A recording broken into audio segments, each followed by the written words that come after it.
The rain had stopped only minutes before the highway turned silent around him. Daniel Mercer stood on the shoulder of the road with grease covering his hands, exhaustion pulling at his eyes, and the weight of another impossible day pressing against his chest.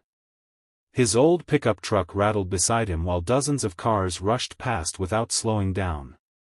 He checked the cracked screen of his phone again. 15 minutes late. The babysitter had already texted twice asking when he would be home.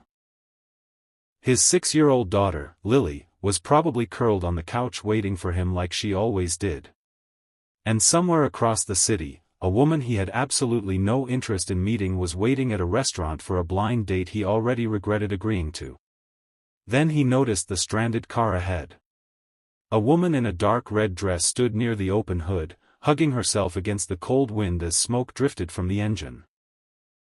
She looked frustrated, embarrassed, and dangerously close to tears.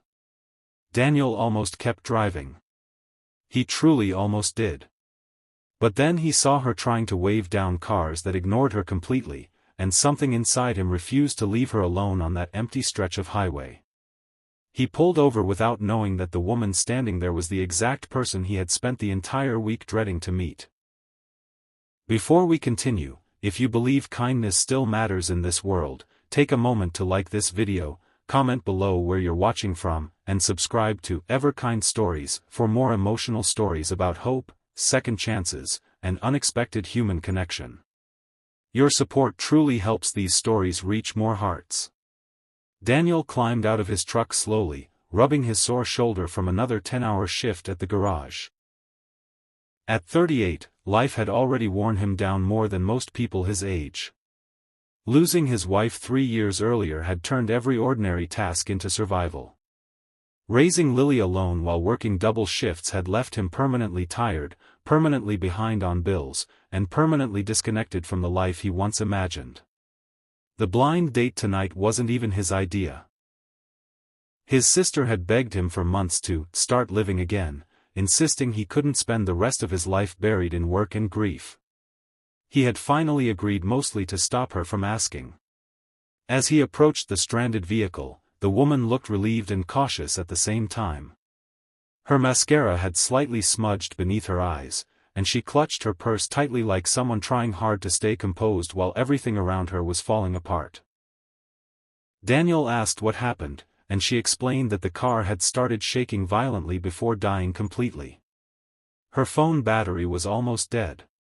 Roadside assistance said it would take at least 2 hours. Daniel looked under the hood immediately. The radiator hose had burst badly, spraying coolant across the engine. Under normal circumstances, it would need proper repairs, but Daniel had spent half his life fixing broken things with whatever he had nearby. He grabbed tools from his truck and started working beneath the fading evening light while the woman stood nearby awkwardly apologizing for bothering him. He barely looked at her while he worked. Not because she wasn't beautiful, but because beauty had stopped meaning much to him after grief rearranged his world. He noticed instead how nervous she seemed. How she kept checking her phone. How she looked like someone carrying invisible weight. Her name was Claire. She explained she was on her way to a blind date she no longer wanted to attend. The moment she said it, Daniel almost laughed at the strange coincidence. He told her he was heading to one too, though he admitted he planned to leave after 15 minutes and fake an emergency call. For the first time, Claire smiled. It was small, tired, but real. As Daniel worked, the sky slowly darkened into shades of blue and gray. Cars hissed past on the wet highway while distant thunder rolled over the hills. Claire eventually sat on the guardrail beside him, heels dangling over the edge, and admitted she hated blind dates. She said her coworkers practically forced her into this one after a brutal divorce that left her emotionally wrecked.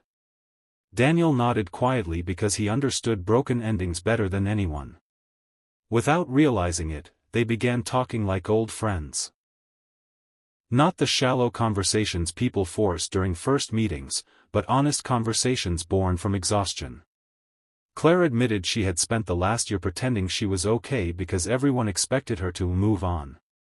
Daniel admitted he still sometimes set 2 coffee mugs out in the morning before remembering his wife was gone. That confession hung heavily in the cold air. Claire didn't respond with pity. She simply looked at him differently after that, as though she suddenly understood why sadness lived behind his eyes. Daniel eventually managed to patch the hose enough to get the car running temporarily. Steam stopped rising from the engine.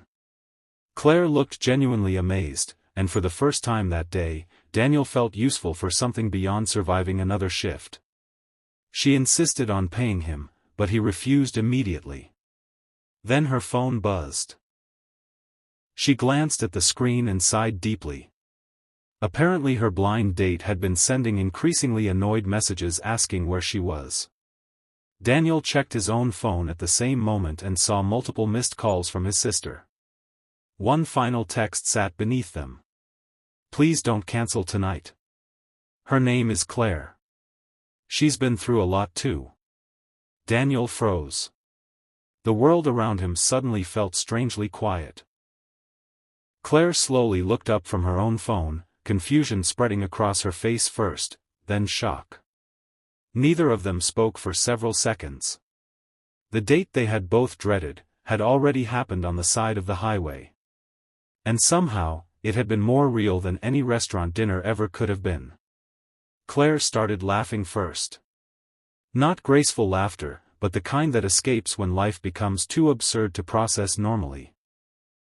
Daniel eventually laughed too, and for the first time in years, it didn't feel forced. Still, despite the strange connection forming between them, Daniel's instinct told him to leave. Real connection terrified him now. Hope terrified him even more. He knew how quickly life could destroy beautiful things. He had learned that lesson standing beside a hospital bed holding his wife's hand while machines slowly fell silent. He told Claire she should probably continue to the restaurant anyway. At least get free dessert before deciding whether she hated him. But Claire looked at the repaired engine, then at Daniel's stained jacket and tired eyes. And quietly admitted she'd rather sit in a diner somewhere honest than pretend to enjoy fancy appetizers with strangers. So instead of going to the expensive downtown restaurant their friends arranged, they ended up at a tiny 24-hour diner outside the city where truckers drank burnt coffee beneath flickering lights. And somehow, that became the beginning of everything. Over cold fries and coffee refills, Daniel learned Claire worked as a trauma nurse. He noticed how carefully she listened whenever he spoke about Lily. Most women he'd met after becoming a widower seemed uncomfortable around the reality of his daughter. But Claire asked questions gently, sincerely. She wanted to know Lily's favorite cartoons, whether she liked school, what bedtime stories Daniel read her. Claire admitted she had always wanted children but never could have them. Her ex-husband had eventually blamed her for that pain until their marriage collapsed beneath resentment and cruelty. Daniel recognized loneliness in her immediately because it mirrored his own. Hours passed unnoticed. For the first time in years, Daniel wasn't thinking about unpaid bills or work schedules or grief waiting at home. He was simply present. And that terrified him because it reminded him how long he'd been emotionally asleep. When he finally drove home after midnight, Lily was asleep on the couch clutching her stuffed rabbit. Daniel carried her carefully to bed, kissed her forehead, and stood there longer than usual watching her breathe. Then his phone buzzed. A message from Claire. "Thank you for stopping tonight.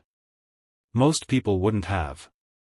Daniel stared at the screen for a long time before replying. "Some people once stopped for me too." From that night forward, their lives slowly intertwined in ways neither expected. Claire began visiting on weekends, usually bringing coloring books or homemade cookies for Lily. At first, Daniel remained emotionally guarded. He constantly expected things to fall apart because loss had trained him to anticipate pain before joy. But Claire never rushed him. She understood damaged hearts because hers was damaged too. Lily bonded with Claire almost immediately. The little girl who had grown quiet after losing her mother suddenly laughed louder whenever Claire visited. Daniel would sometimes stand unnoticed in the kitchen watching them paint together at the table, feeling emotions so overwhelming he had to look away.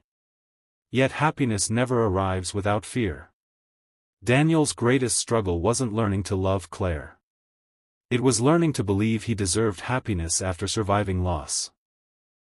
Guilt followed him constantly. Every moment of joy felt like betrayal toward the wife he still mourned.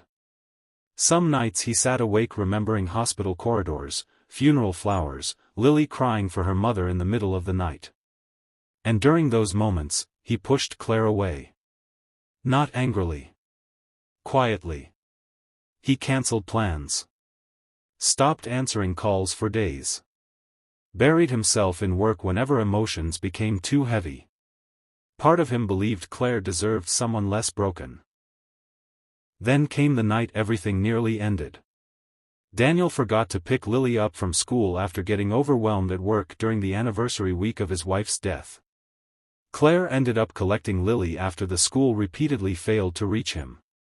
By the time Daniel arrived home panicked and ashamed, Claire was sitting beside Lily helping with homework while his daughter quietly cried from confusion. Daniel broke completely that night.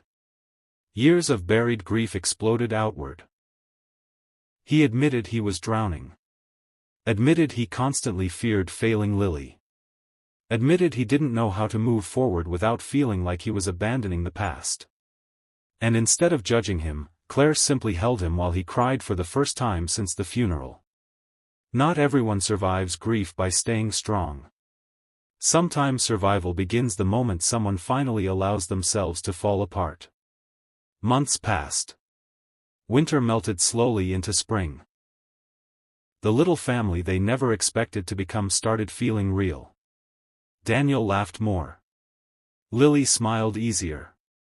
Claire no longer looked lonely all the time. But the most beautiful moment came unexpectedly one quiet Sunday morning. Daniel woke early and found Claire asleep on the couch while Lily rested against her chest. Cartoons played softly in the background. Sunlight streamed through the curtains, wrapping both of them in warm golden light. And for the first time in 3 years, the house no longer felt haunted by absence. It finally felt alive again. Daniel realized then that healing doesn't mean forgetting people we lost. It means allowing love to exist beside grief instead of underneath it. A year after the highway breakdown, Daniel returned to that same roadside with Claire and Lily. The guardrail still overlooked the endless stretch of highway where strangers once ignored a woman in distress. But one man stopped. One small act of kindness changed 3 lives forever. Daniel got down on one knee beside the repaired old car Claire still refused to sell. Lily bounced excitedly nearby holding wildflowers she picked herself. And through tears Claire said yes before he even finished asking. Because sometimes the people we dread meeting become the people who save us. And sometimes life hides miracles inside the worst possible days. Before this story ends, if it touched your heart in any way, please like the video, share it with someone who still believes in love after hardship, and subscribe to Ever Kind Stories. Your support allows these emotional stories of hope, healing, and human kindness to continue reaching people who may need them most. Years later, Daniel would still remember the exact moment he almost drove past that stranded car. He would remember the rain-soaked highway, the smoke rising from the engine, the exhausted woman trying not to cry alone beside the road. And every single time, the thought would send chills through him. Because he nearly missed the second chance life had been trying so desperately to give him. The truth is, most people think love arrives dramatically with perfect timing and certainty. But real love often appears quietly in broken moments when 2 hurting people accidentally find each other in the middle of survival. Not polished. Not perfect. Just human. A single father stopped to fix a stranger's car that night because kindness still existed in him despite everything life had taken away. And in return, he unknowingly repaired his own heart too. If you believe in kindness, kindly please subscribe my channel and press the bell icon to get all the notifications.